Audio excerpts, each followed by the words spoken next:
ಆ, ನಾನು ಸುಮಾರು ಜನ ಲೇಡೀಸನ್ನು ಅಬ್ಸರ್ವ್ ಮಾಡಿದ್ದೀನಿ. ಪರ್ಟಿಕ್ಯುಲರ್ ಆಗಿ ಮನೆಯಲ್ಲೇ ಇರ್ತಾರಲ್ಲ, ಸೊ ಅವರು ಅಂದರೆ ಮನೆ ಕೆಲಸ ಮಾಡ್ಕೊಂಡೇ ಇರ್ತಾರೆ, ಹಸ್ಬೆಂಡ್ ಒಬ್ಬ ದುಡಿಯೋಕೆ ಹೋಗ್ತಾನೆ. ಸೊ ಹೀಗಿದ್ದವಾಗ ಏನಾಗುತ್ತೆ ಅಂತಂದರೆ, ಒಂದು ಇನ್ಸಿಡೆಂಟ್ ಹೇಳ್ತೀನಿ ನಿಮಗೆ. ಸೊ ಎಲ್ಲ ಅಂದರೆ ಹೊರಗಡೆ ಜವಾಬ್ದಾರಿ ಎಲ್ಲನೂ ಗಂಡ ವಹಿಸ್ಕೊಂಡಿರ್ತಾನೆ. ಸೊ ಮನೆ ಒಳಗಡೆ ಏನಿದೆ ಅದನ್ನು ಮಾತ್ರ ಹೆಂಡತಿ ನೋಡ್ಕೊಂಡಿರ್ತಾಳೆ. ಆದರೆ ಏನಾಗುತ್ತೆ, ಸಡನ್ನಾಗಿ ಅವಳು ಗಂಡ ಇರಲ್ಲ, ಅಂದರೆ ತೀರಿ ಹೋಗ್ಬಿಡ್ತಾನೆ ಗಂಡ.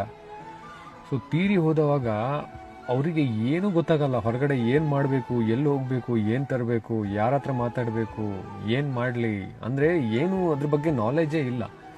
ಸೊ ಯಾಕೆ ಹಿಂಗಾಗುತ್ತೆ ಅಂತಂದರೆ, ಕಂಪ್ಲೀಟ್ಲಿ ಒಬ್ಬರ ಮೇಲೆ ಡಿಪೆಂಡ್ ಆದರೆ ಈ ಥರ ಪ್ರಾಬ್ಲಮ್ ಬರುತ್ತೆ. ಫಾರ್ ಎಕ್ಸಾಂಪಲ್ ಹೇಳಬೇಕು ಅಂತಂದರೆ, ಒಂದು ಬ್ಯಾಂಕಿಗೆ ಹೋಗಿ ಒಂದು ಟ್ರಾನ್ಸ್ಫರ್ ಮಾಡಬೇಕು ಅಂತಂದ್ರೂ ಅವರು ಡಿಪೆಂಡೆನ್ಸಿ ಆಗಿರುತ್ತೆ.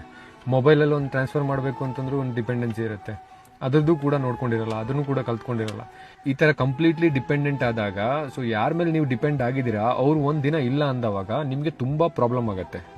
ಇದೊಂದು ರಿಯಲ್ ಇನ್ಸಿಡೆಂಟ್ ನಾನು ಹೇಳ್ತಾ ಇರೋದು, ಯಾರಿಗೂ ಹಂಗೆ ಆಗಬಾರ್ದು. ಸೊ ಇನ್ ಕೇಸ್ ಹಂಗೆ ಆದವಾಗ ನೀವು ಪ್ರಿಪೇರ್ಡ್ ಆಗಿರಬೇಕು. ಎಲ್ಲದಕ್ಕೂ ಯಾರದೊಬ್ಬರ ಮೇಲೆ ಡಿಪೆಂಡ್ ಆಗಿರಬೇಡಿ, ಅದು ನಿಮ್ಮ ಗಂಡನೇ ಆಗಿರಲಿ ಅಲ್ವಾ. ಸೊ ನಿಮಗೂ ಕೂಡ ಒಂದು ನಾಲೆಜ್ ಇರಬೇಕು, ಹೊರಗಡೆ ಹೋದರೆ ಏನು ಮಾಡಬೇಕು, ಈ ಥರ ಅಂದರೆ ಬೇಸಿಕ್ಸ್. ಒಂದು ಬ್ಯಾಂಕ್ ಟ್ರಾನ್ಸ್ಫರ್ ಇರ್ಬೋದು, ಅಥವಾ ಯಾರ ಹತ್ರ ಎಲ್ಲಿ ಹೋಗಬೇಕು, ಮಕ್ಕಳನ್ನ ಸ್ಕೂಲಿಗೆ ಸೇರಿಸೋದಿರ್ಬೋದು, ಏನೇ ಆಗಿರ್ಬೋದು. ಸೊ ನಾರ್ಮಲ್ ಆ್ಯಕ್ಟಿವಿಟೀಸ್ ಅಟ್ಲೀಸ್ಟ್ ಒಂದು ನಾಲೆಜ್ ಇಟ್ಕೋಬೇಕು. ಅದಕ್ಕೋಸ್ಕರ ನೀವು ಕೂಡ ಸ್ವಲ್ಪ ಹೊರಗಡೆ ನಾಲೆಜ್ ಇಟ್ಕೊಳ್ಳಿ.